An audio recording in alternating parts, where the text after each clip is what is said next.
hemos empezado con una serie que se llama El diseño de Dios para su iglesia. ¿Qué significa el diseño de Dios para su iglesia? Lo que Dios quiere establecer en su iglesia. No es nuestra iglesia, no es la iglesia del culto, del servicio americano, del pastor americano, no es la iglesia del pastor hispano, es la iglesia del Señor. Y Él ha establecido todos los parámetros necesarios y suficientes para que la iglesia se ejecute como Él ha planeado. Amén.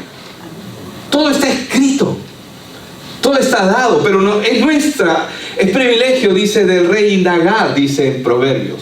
Es el privilegio nuestro inquirir en la oración y a través de su palabra buscar y ver cuáles son los planes de Dios. El mensaje que hoy quiero traer se llama Una iglesia que crece en conocimiento y en poder en Cristo. Y vamos a leer rápidamente, usted puede acompañarme en voz alta. Por esta causa también yo, habiendo oído de vuestra fe en el Señor Jesús y de vuestro amor para con todos los santos, no ceso de dar gracias por ustedes o por vosotros, haciendo memoria de ustedes, de vosotros, en mis oraciones, para que el Dios de nuestro Señor Jesucristo, el Padre de gloria, os dé espíritu de sabiduría y de revelación en el conocimiento de Él, alumbrando los ojos de vuestro entendimiento, para que sepáis cuál es la esperanza a que Él os ha llamado, y cuáles las riquezas de la gloria de su herencia en los santos, y cuál la supereminente grandeza de su poder para con nosotros los que creemos, según la operación del poder de su fuerza, la cual operó en Cristo, resucitándole de los muertos y sentándole a su diestra en los lugares celestiales, sobre todo principado y autoridad y poder y señorío, y sobre todo nombre que se nombra no solo en este siglo, sino también en el venidero, y sometió todas las cosas bajo sus pies y lo dio por cabeza de sobre todas las cosas a la iglesia, la cual es su cuerpo, la plenitud de aquel que todo lo llena en todo. Padre, te damos gracias, Señor, por tu palabra. Oramos, Señor, por esta porción de la Escritura donde sabemos que tú vas a abrirte paso en nuestra mente, pero también en nuestro corazón, para poder entender, Señor. Oro, Señor, por nuestros hermanos, nosotros que estamos aquí como creyentes, Señor, ávidos, prestos, Señor, listos para poder recibir de tu palabra y poder ver lo que necesitamos conocer acerca de ti, pero también de nosotros, y acerca también del plan que tú tienes para tu iglesia, pero también para nosotros como miembros, como hermanos, como hijos tuyos, Señor. Gracias, Señor, en el nombre de Cristo Jesús. Amén y amén. Rápidamente voy a hacer un breve recuento de la carta de Efesios. Esta carta fue escrita por Pablo, pero cuando él estaba preso en Roma. De hecho, él escribió esta carta junto a otras cartas estando preso. No sé si usted lo sabe, pero casi el 60% de la vida ministerial de Pablo, él se la pasó en las cárceles. Cuando Satanás quiere detener el evangelio, va a tratar de echarte. Te va a echar del país, te va a echar del lugar, va a tratar de hacer lo que fuere para que esa persona se calle. No quiero que hable el evangelio, porque Satanás no quiere que este evangelio sea anunciado. Satanás no quiere que este evangelio sea predicado. Sin embargo, Pablo estuvo preso, pero fue cuando la palabra estuvo más libre que nunca. Porque gracias a eso tenemos estas cartas. Y no solamente la carta de Efesios, sino también la carta a los Filipenses, la carta a Colosenses y Filemón. Y esta fue enviada a Éfeso, que era una región del Asia Menor, donde Éfeso era la ciudad principal. Pero era una carta circular que pasaba de iglesia en iglesia y era destinada a ser leída en varias iglesias. Éfeso es reconocido en el mundo antiguo, es reconocida por lo que probablemente ustedes deben conocer o no lo sé, pero acerca de Artemisa o Diana, una de las 7 maravillas del mundo. Pero más adelante vamos a entender quién es Diana, porque en el momento en que Constantino busca unificar el imperio romano, cuando le toca unificar, él mira un factor común, un denominador común en todos los pueblos del Imperio Romano. Y ese factor común es el factor religioso. Pero tenían diferentes religiones. Los egipcios, por ejemplo, adoraban a Ra, a Isis. Aquí en Éfeso en toda Asia Menor se adoraba a Diana. Y Cristo era el Señor para el pueblo, para los cristianos. Y bueno, Él busca la manera de hacer un sincretismo, y es a partir de Constantino donde empieza el culto a María, porque él dice que María es la misma Diana, y pone a Cristo ya no como Señor y como lo que Él era, sino a partir de ese momento Cristo es puesto como un niño en los brazos de Diana, y dice que Diana es María y María es Diana, y a partir de ese momento surge el culto a María. Pero esto es parte de lo que usted debe conocer acerca de la historia, cómo se ha desarrollado. La iglesia fue iniciada, la iglesia de Éfeso fue iniciada por medio de Priscila y Aquila, pero más adelante, durante 3 años de ministerio, Pablo se mantuvo en ese lugar para que la iglesia fuese fortalecida, para que la iglesia desarrollara discípulos. ¿Qué busca desarrollar la iglesia? Discípulos. La iglesia no está para hacerte quedar bien. Qué lindo, hermano, ¿cómo estás? Qué lindo, qué chévere. Está bien ese punto de conexión, pero la iglesia ha sido establecida por Dios para desarrollar discípulos, porque los discípulos hacen discípulos, y los discípulos son los que establecen iglesias. Y lo que Dios quiere es que su iglesia crezca, porque Pablo sabe que él no va a estar mucho tiempo ahí. Luego Timoteo va a ser el que se va a encargar de la iglesia, y se va a encargar de enfrentar todas las doctrinas falsas que se metieron en Éfeso, y va a enfrentar ahí a los falsos maestros y toda clase de herejías. Pero el Señor siempre va a estar viendo por su casa, siempre va a estar viendo por su iglesia. Hoy vamos a seguir descubriendo el diseño de Dios para su pueblo, y Pablo, en esta parte, en esta secuencia que hemos leído en Efesios, en la carta de Efesios, vamos a ver que Él ora para que los creyentes en Éfeso crezcan. Diga conmigo, crecer. Ahora, crecer, pero ¿crecer cómo? En el conocimiento de Dios. Tú no puedes tener una idea de Dios como un Dios bueno solamente a tu manera. Tú necesitas, yo necesito, todos aquí necesitamos crecer en el conocimiento de Dios. Pero el conocimiento de Dios solamente es a través de la Escritura. Por eso es que mucha gente que no conoce a Dios no puede. Mucha gente cree conocer a Dios, pero en realidad no le conocen. Por lo general, lo que hacen es fabricar un Dios totalmente distinto al Dios de la Biblia.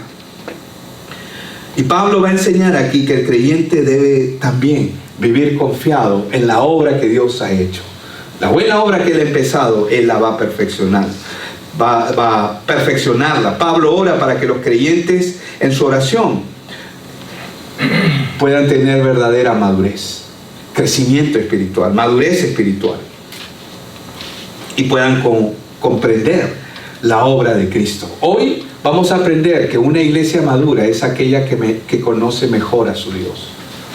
Hermanos, no se trata acá cuánto cantamos. A mí me encanta la alabanza, me encanta la adoración, pero eso no te da el conocimiento de Dios. Ese es un tiempo solamente para poder tener un tiempo de intimidad con Dios. Lo que te da el conocimiento de quién es Dios es su palabra. La palabra de Dios no está escrita por casualidad.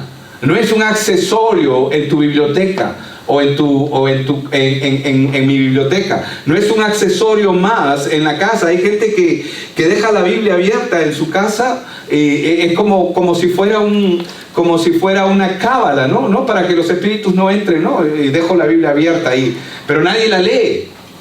Nadie busca, nadie indaga. No hay esa intimidad con Dios. Y Dios quiere darse a conocer, pero la manera en la que Él se ha dado a conocer es por medio de su palabra.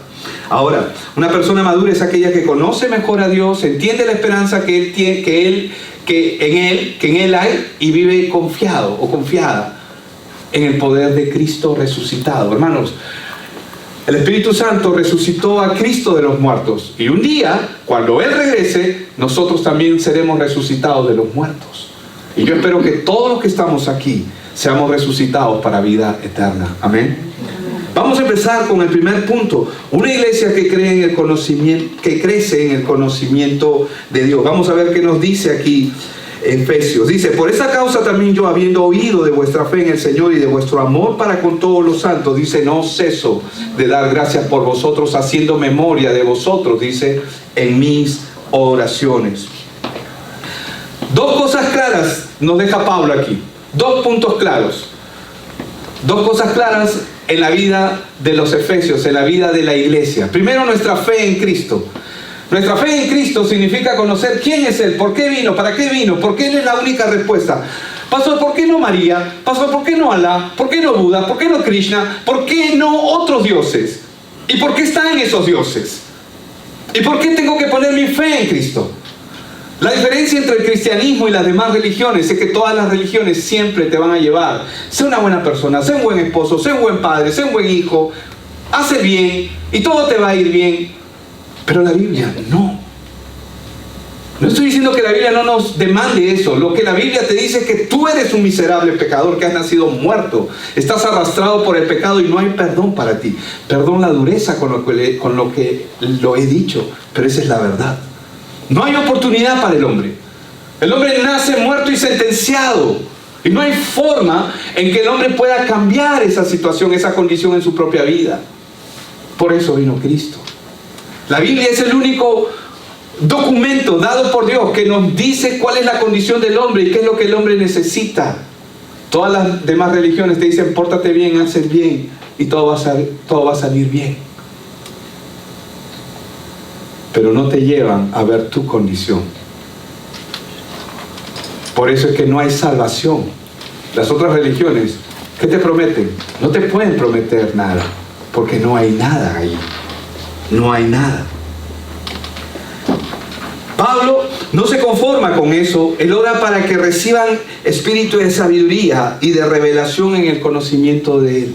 ¿Cómo es que yo puedo crecer en el Señor? Necesito conocer las Escrituras. Sin las Escrituras no es posible. Pero tenemos que entender que la madurez no se mide solo por el conocimiento o actividades externas que nosotros podamos hacer, sino se mide por una relación profunda. Nuestro crecimiento, ¿cuándo se da? Día a día. Diga conmigo, día a día. Hermanos, nosotros venimos aquí a celebrar al Señor. Cuando tenemos un estudio bíblico, lo que hacemos es aprender. Pero este aprendizaje que nosotros comenzamos a tener en las Escrituras, acerca de Él, acerca de nosotros, se pone en práctica día a día, en nuestro diario caminar. Y es ahí donde comenzamos a ser probados, es ahí donde comenzamos a ser formados. Créeme, somos como el barro en las manos de un alfarero, y ese alfarero es Dios. Él nos está dando forma, y cuando algo sale mal, el alfarero no tiene problema en agarrar el barro y destruirlo otra vez y volverlo a formar. Y como lo dice, como lo dice la Escritura, ¿podrá el que está siendo formado decirle: oye, no quiero que hagas esto conmigo, al que lo está formando? ¿Puede la obra o el producto, la vasija de barro, para llamarla de una forma, porque somos como vasijas de barro, puede decirle al alfarero: oye, no quiero esto acá, no quiero así, no quiero de esta manera? No, el alfarero puede hacer lo que él quiere. Pero hermanos, Él es un Dios y Él es nuestro Padre. El conocimiento no es producto solo de la capacidad humana, sino este entendimiento que nosotros necesitamos tener, va a venir por el Espíritu Santo y la palabra. Espíritu Santo y la palabra. El Espíritu Santo y la palabra. ¿Cómo va a venir? Por el Espíritu Santo y la... ¿Cómo va a venir? El Espíritu Santo y la palabra. ¿Cómo va a venir? Por el Espíritu Santo y la palabra. El Espíritu Santo usa la palabra, no usa tus pensamientos, no usa tus criterios, no usa tus opiniones, por más espectaculares que estas puedan ser. Dios siempre va a usar su palabra. Amén. Porque es su palabra lo único que puede traer libertad. Después todo lo demás, todo lo que hay en nosotros está contaminado. Así lo dice la Biblia, así lo dice Isaías 64:6. Que nuestras mejores justicias son como trapo de inmundicia. son abominables. Nuestras mejores justicias, o sea, la mejor obra que una persona haya hecho, Dios lo mira y apesta delante de él. Ay, pastor, ¿por qué eres así? ¿Por qué lo dices de esa manera? Porque así lo dice la Escritura. Amén. Por eso es que nuestra confianza no está en lo que hacemos, nuestra confianza está en lo que Cristo ha hecho. Y necesitamos confiar en Él. ¿Saben de quién se agrada a Dios? De Cristo. ¿Por qué? Porque Él vivió la vida que tú y yo no podemos vivir. ¿Qué clase de vida es esa? Una vida sin pecado. Él nació sin pecado, vivió sin pecado, vivió la vida que tú y yo no podemos vivir y murió como un pecador por ti y por mí. Esa es la obra que a Dios le agrada. Por eso es que cuando nosotros oramos, todo lo que oramos siempre es en el nombre de Jesús. ¿Por qué? Porque Dios se agrada de Él. Por eso mi abogado, mi representante, cada vez que yo me presento delante de Dios, me presento por medio de Cristo. Porque Dios se agrada en Él. Y Él nos ha dado su nombre. Por eso es que la Biblia dice, porque no hay otro nombre dado bajo el cielo a los hombres en que el hombre pueda ser salvo. Jesucristo hombre. Tu primer paso como creyente no es aprender muchas cosas solamente, sino tomar la Biblia cada día, leerla. Diga conmigo, cada día. Es mi responsabilidad. Hermano, la salvación es gratuita, es un regalo de Dios. Pero tu crecimiento es una responsabilidad tuya. Y es sinérgica. ¿Qué significa eso? Significa que Dios trabaja contigo. ¿Cómo lo dijimos? Con el Espíritu y la... ¿Cómo? Con el Espíritu Santo y la palabra. Es así como Dios va a obrar. Porque es ahí nuestro crecimiento va a empezar. La verdadera madurez en el creyente va a empezar cuando aprendamos a depender de su palabra y de su Espíritu. Oye, ¿qué dice Dios a todo esto? No sé, vamos a ver qué dice Dios acerca de esto. A veces nosotros no consultamos las cosas, nos mandamos nomás, porque así somos, esa es nuestra naturaleza.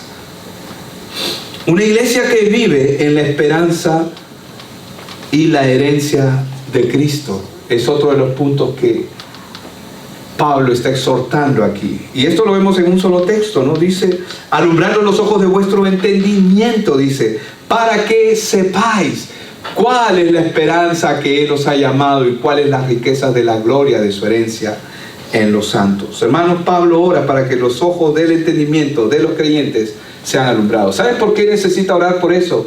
Porque normalmente nuestro entendimiento anda en penumbra. ¿Y saben por qué anda en penumbra? Porque sin la palabra de Dios no podemos ver. Yo sé que todos ustedes tienen buena vista, pero yo después de los 40 comencé a usar lentes. Y esto es, no solamente me pasa a mí, le pasa a muchos, la famosa presbicia, ¿no? ¿Qué es lo que pasa? Ya no ves igual.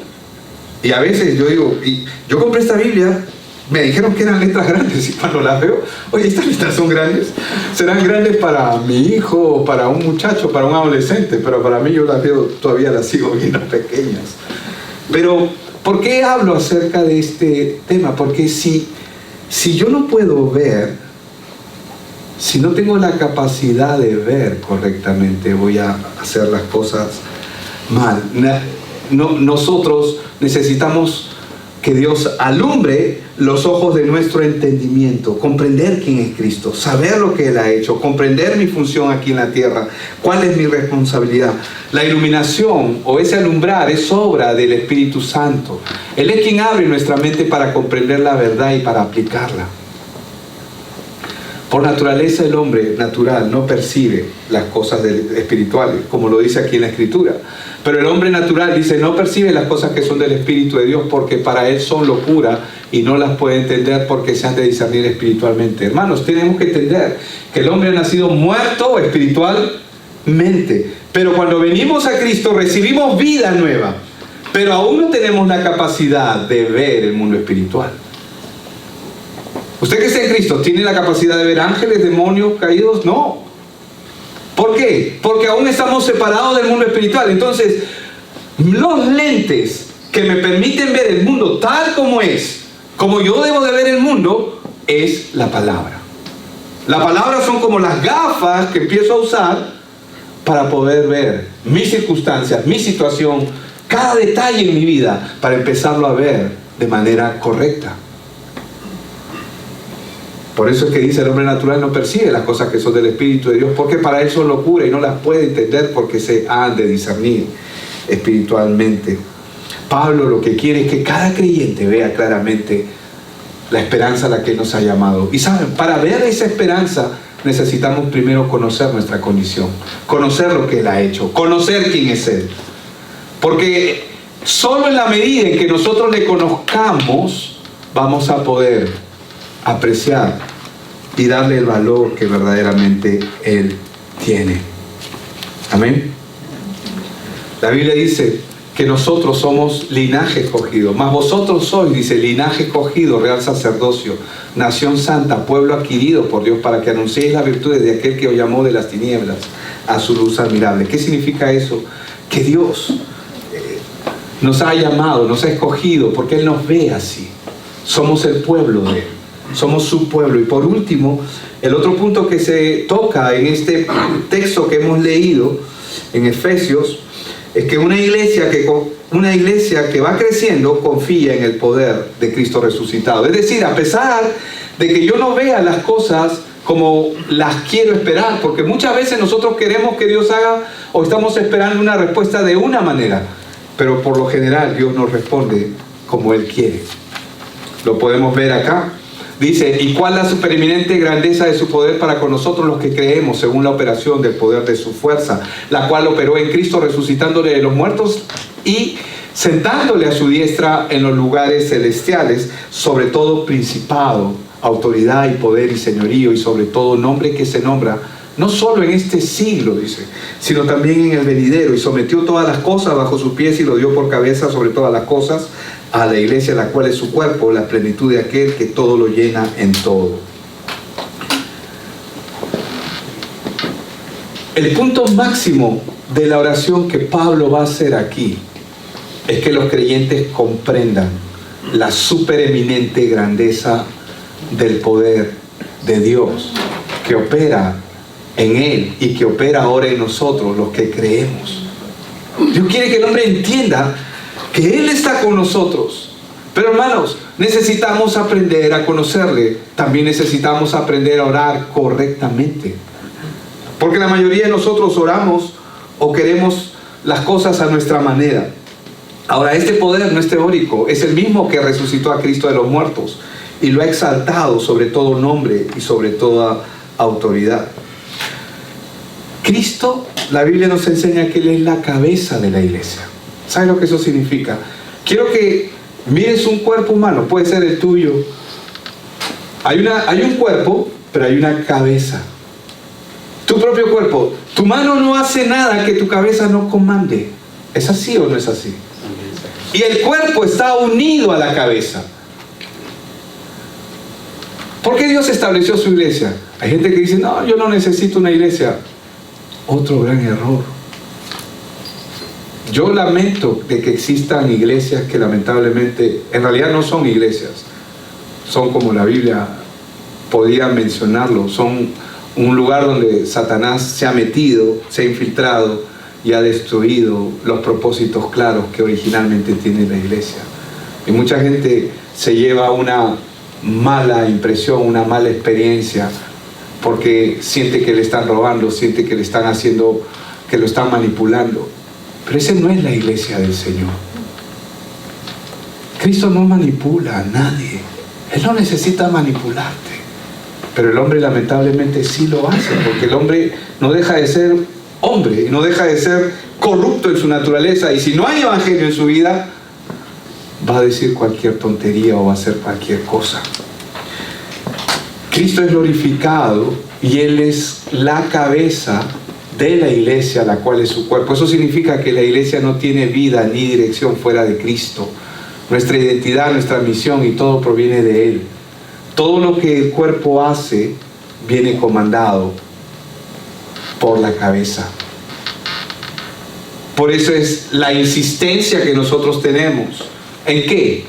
En ser fieles a las Escrituras. Porque yo mismo soy hombre y yo, de hecho, que He cometido errores y puedo cometer errores, pero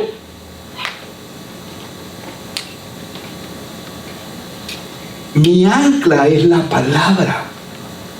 Nuestra ancla tiene que ser la palabra. Tu ancla tiene que ser la palabra de Dios. No te puedes llevar por tu propio criterio o por tu forma. Y Cristo, como cabeza de la iglesia, se ha establecido esto. Ahora, así como Él resucitó, un día nosotros resucitaremos. Di conmigo, resucitaremos. Amén. Hoy, mientras estaba bautizándose Milagros, yo le pregunté, ¿y crees que Él un día va a venir y te va a resucitar para estar con Él? Ella dijo, sí, y lo esperaré. Me encantó su respuesta, porque lo esperaremos. No sabemos si Cristo va a venir ahora, mañana o en 100 años, pero estaremos esperando su venida. Y así como Él reina, también reinaremos con Él. Amén. Hermanos, por esta razón, no tengas temor de caminar, porque ¿vas a fracasar? Sí. La Biblia dice claramente que Dios muestra su amor para con nosotros, en que aún siendo pecadores, Cristo murió por nosotros. ¿Qué significa eso? Que a pesar de que Él sabía que yo le iba a fallar, Él siguió confiando en mí a pesar de mí. No sé si se entiende eso. Él me vio con todos mis errores y sabía, pero ¿saben? Día a día vamos caminando en Él. Día a día vamos avanzando en Él. Día a día vamos avanzando con su palabra. Y aquellas cosas viejas tienen que quedar atrás. Amén. Y tenemos que asumir la nueva vida que Él nos ha dado. Caminar en esa vida que Él ha preparado, como lo dice Efesios 2:10, que lo vamos a ver más adelante. Esa vida que Él ha preparado, que somos hechura suya, creados en Cristo Jesús para buenas obras, las cuales Él preparó de antemano para que caminásemos en ellas. No temas a tu pasado ni las luchas presentes. Todo esto, hermanos, es temporal. Diga conmigo, temporal. Amén. El poder de Dios ya venció la muerte. Está actuando en ti, actúa. Si Cristo es tu Señor, nada podrá apartarte de su amor. Amén. Pero haz de Cristo tu Señor. Muchos quieren que Él sea su Salvador. Ah, sí, yo quiero que Él me rescate, pero quiero seguir viviendo como quiero. No. Señorío y salvación son uno. No hay salvación sin señorío. Una persona que dice que es cristiana pero hace lo que se le da la gana, no es cristiana. Es mentira. Se está engañando a sí misma. Porque el señorío viene con la salvación. ¿Y qué es el señorío? Cristo es mi Señor. Todo lo hago conforme a sus planes, a sus propósitos. Y la garantía de esto es que, por lo cual dice la Escritura, estoy seguro de que ni la muerte, ni la vida, ni ángeles, ni principados, ni potestades, ni lo presente, ni lo porvenir, dice, ni lo alto, ni lo profundo, ni ninguna otra cosa creada nos podrá separar del amor de Dios que es en Cristo Jesús. Amén. Voy a terminar con esto. Un discípulo maduro, hermanos, es alguien que crece continuamente en su caminar con Dios. Tiene hambre y sed por las cosas de Dios, especialmente por su palabra. No es libre de pecado, sí, pero ya no practica el pecado porque es libre, pues Cristo lo ha liberado. Busca siempre la oportunidad de poder estar compartiendo con uno y con otro, la oportunidad de compartir el Evangelio. Y una característica propia es que siempre está buscando hacer discípulos. Y a ese camino es al que Dios nos ha llamado.